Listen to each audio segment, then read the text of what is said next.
Olá, pessoal! Espero que todos aí estejam equilibrados nesse período de confinamento. Vamos aí então ocupar o nosso tempo aprendendo direito do quê? Das obrigações, direito civil, o melhor ramo do direito. Vamos falar das obrigações alternativas, que é uma espécie de obrigação complexa. O que é uma obrigação alternativa? Obrigação alternativa é aquela em que, em cada polo obrigacional, credor ou devedor, há a vinculação a dois ou mais objetos, duas ou mais prestações distintas e excludentes entre si. Ou seja, o credor tem a opção de receber uma das várias prestações contratadas, ou o devedor se obriga a uma apenas das várias obrigações contratadas. Como assim, Fernanda? Não entendi nada. Vamos supor que João deve a Maria, em razão de um contrato firmado, de um acordo firmado, a entrega de um veículo, placa tal, modelo tal, ano tal, ou cumprir uma determinada prestação de serviço, ou pagar um determinado valor. O que a gente está enxergando? Que João deve a Maria uma de 3 prestações. Uma que recai sobre o veículo, coisa certa, uma que recai sobre a obrigação de fazer a prestação de serviço e uma obrigação pecuniária. Ele deve todas? Não. João deve a Maria uma das 3 prestações. Qualquer uma escolhida pelo devedor em prol do credor satisfará o interesse do credor, ou seja, cumprirá a expectativa contratual do credor, extinguindo o vínculo obrigacional entre as partes. Daí, então, podem surgir algumas perguntas. Primeiro, se eu tenho várias prestações convencionadas, elas necessariamente precisam ter o mesmo valor, levando em consideração o valor econômico? Não. É óbvio que, por presunção, as partes convencionarão prestações de valores equivalentes, mas isso não é obrigatório. Segunda questão. Quem tem direito de escolha? Se João deve a Maria veículo, obrigação de fazer, obrigação pecuniária, quem tem o direito de dizer é essa prestação e não a outra o objeto do cumprimento? Preferencialmente o devedor. É sobre o devedor que recai o ônus de cumprir, de adimplir com aquela prestação jurídica. Sendo assim, tem o devedor até 10 dias para indicar ao credor qual será a prestação a ser o objeto da satisfação da dívida. A inércia do devedor, caso ele não exercite o direito de escolha que preferencialmente lhe cabe, será automaticamente transferido ao credor. Ou seja, se o devedor não escolhe em 10 dias, não indica em 10 dias, automaticamente a bola da escolha aí passa para o credor. E o credor vai ter a opção de escolher uma daquelas prestações determinadas na avença, determinadas no contrato. Tudo bem até aí, gente? Deu para entender? Vamos seguir. Resultado. O grande problema da nossa disciplina, eu sempre digo isso, não está quando a obrigação ela é perfeitamente cumprida. Aí nossa aula termina. O problema está quando a prestação ela é inadimplida por algum motivo. Quando algo interfere nessa relação, nesse equilíbrio obrigacional, trazendo transtorno a uma das partes, transtorno aí ao credor. Vamos imaginar, então, que João deve a Maria um veículo, coisa certa, aquela obrigação de fazer, ou a obrigação pecuniária. João, o devedor, tendo preferencialmente o direito de escolha, ainda não comunicou a Maria. Portanto, para Maria, a obrigação ainda está plurima, complexa. Ele não indicou, mas ele mentalizou, ele escolheu intimamente em seu ânimos a entrega do veículo, aquele veículo, placa tal, modelo tal, portanto, coisa certa, bem infungível. Antes de Maria ter certeza, sendo o direito, que a obrigação recaiu sobre aquele veículo, sendo o direito de escolha do devedor, caso por culpa do devedor esse veículo pereça culposamente, portanto, ou seja, não existiu um evento fortuito, a culpa ou o dolo do devedor, não tem problema nenhum. Porque sendo escolha do devedor, o credor tem a sua expectativa voltada para qualquer uma das três, razão pela qual, se existiam três e uma pereceu, restam ainda duas prestações. Se todas perecem, se todas se tornam impossíveis por culpa do devedor, nesse caso, o contrato é ceifado, o contrato é afetado como um todo e o devedor, tendo a opção de escolha nesse caso, pode escolher o valor equivalente a qualquer uma das três prestações e, como existiu a sua culpa, ele há de arcar com eventuais perdas e danos. Lembrando que quando a gente fala perdas e danos, eu me refiro a todo dano patrimonial e todo dano moral que esse transtorno tenha trazido aí a expectativa daquele credor. Tudo bem? Vamos pensar agora numa outra situação. O direito de escolha não é mais do devedor. O direito de escolha é do credor. Portanto, é o credor que vai, naquela relação obrigacional, ter o poder de apontar o dedo e dizer: olha, devedor, eu quero esta prestação e não aquela. Nesse caso, vamos supor que antes da concentração da dívida, porque a concentração da dívida, Nandinha, é a escolha conhecida pela outra parte. Então, antes da concentração da dívida, por culpa do devedor, uma das prestações se tornou impossibilitada. Portanto, o credor escolheu aquele veículo, mas o devedor não sabia. E o devedor, por sua culpa, deixou aquele bem exposto e aquele bem, então, foi objeto de um furto, de uma subtração por terceiros. Existiu culpa? Existiu. O descumprimento de um dever de cuidado é culpa. Neste caso, sendo a escolha do credor, o credor ficou impossibilitado de receber esse veículo, perceba. Então, nesse caso, o prejuízo é maior. Pode o credor escolher qualquer uma das prestações remanescentes que sobraram, com perdas e danos em razão do seu direito de escolha ter sido afrontado, ou o valor equivalente àquela que se perdeu.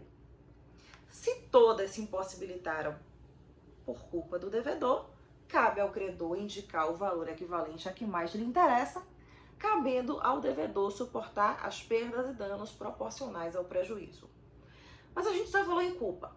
Se não houve culpa, se o evento foi fortuito, a escolha sendo do devedor e todas perecendo, ou a escolha sendo do credor e todas perecendo, resolve-se a obrigação sem perdas e danos. O que é resolver? Retornar ao status quo ante. Retornar ao estado anterior à contratação.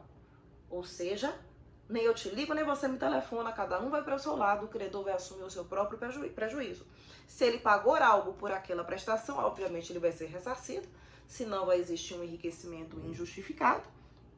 Porém, não há a reparação civil nem o dever de cumprimento de outra maneira. Se por culpa do devedor, sendo o direito de escolha do credor, elas pereceram, a gente tem uma situação diversa.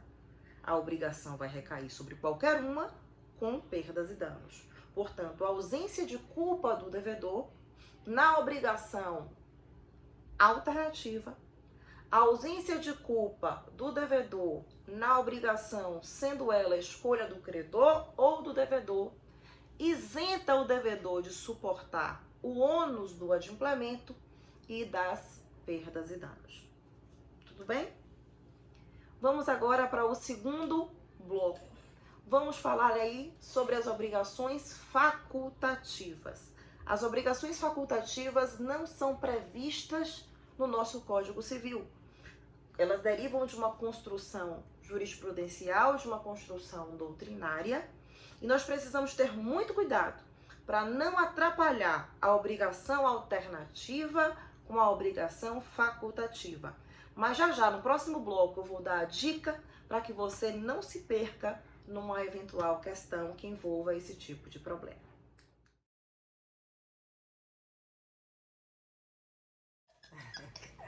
Olá!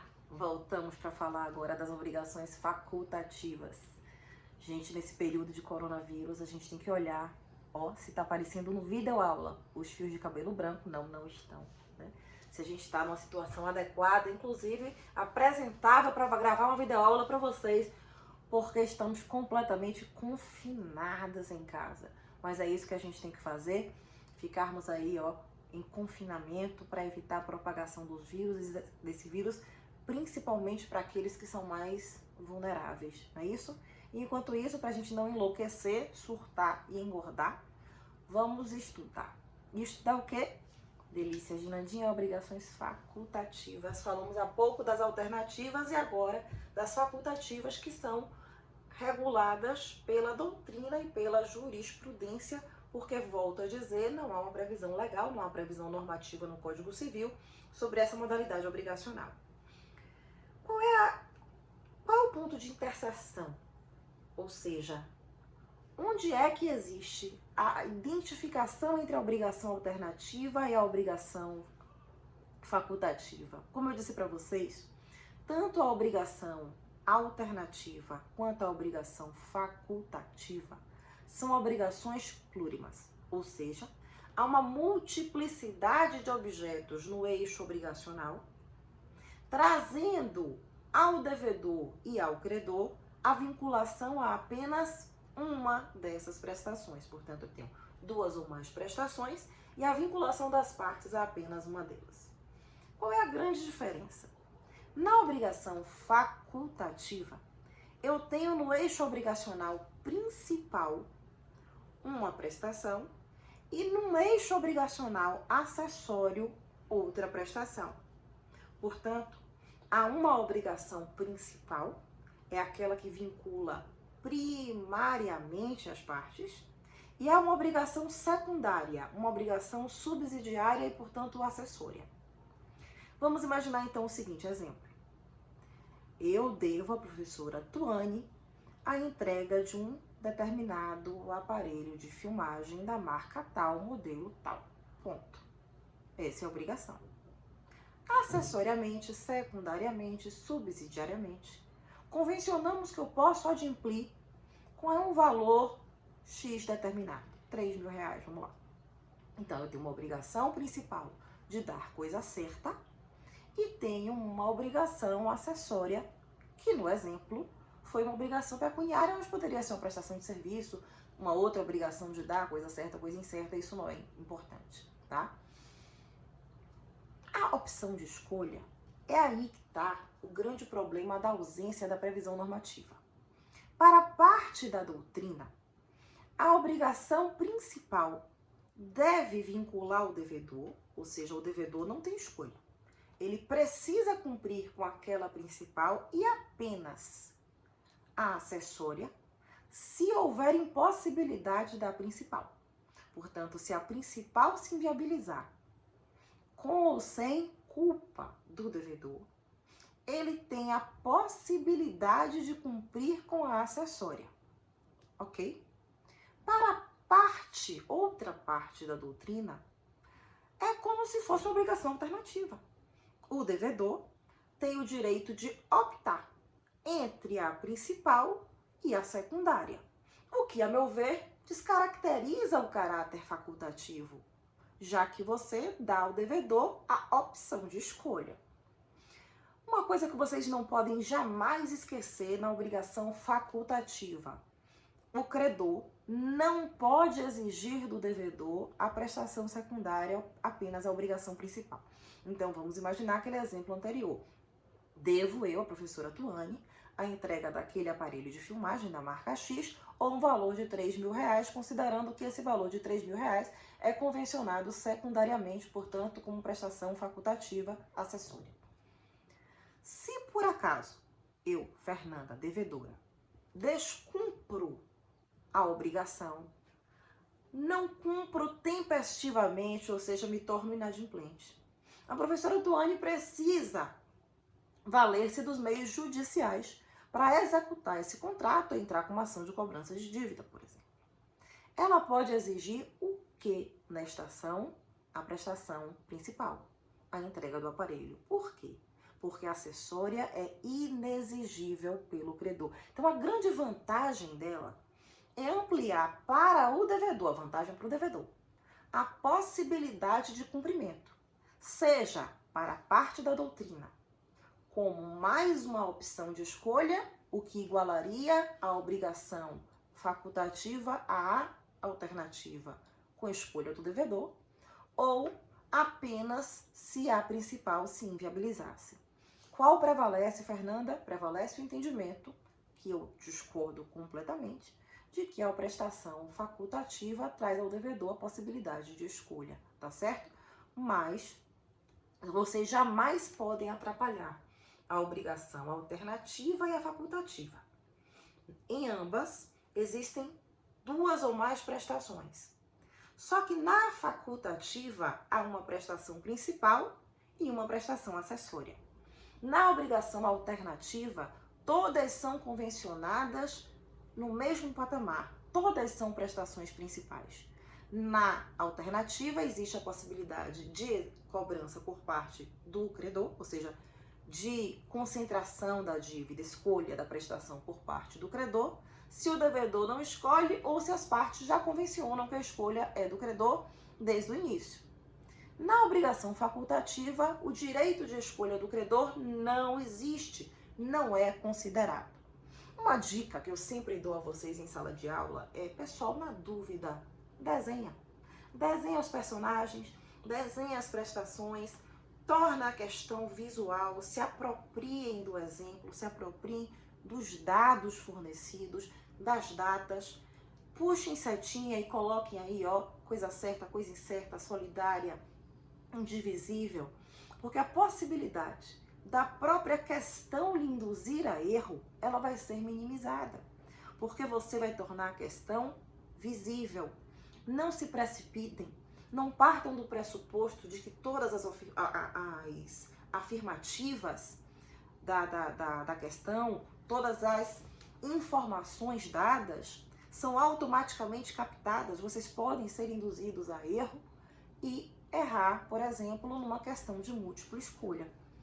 Então, desenhem, coloquem os dados, destaquem as informações, percam aí uns segundos, 1 ou 2 minutinhos, mas vocês ganham na hora da resposta, tá certo? Valeu a dica? Por hoje é só. Um beijo, fiquem aí equilibrados nesse período de confinamento, já já tudo volta ao normal.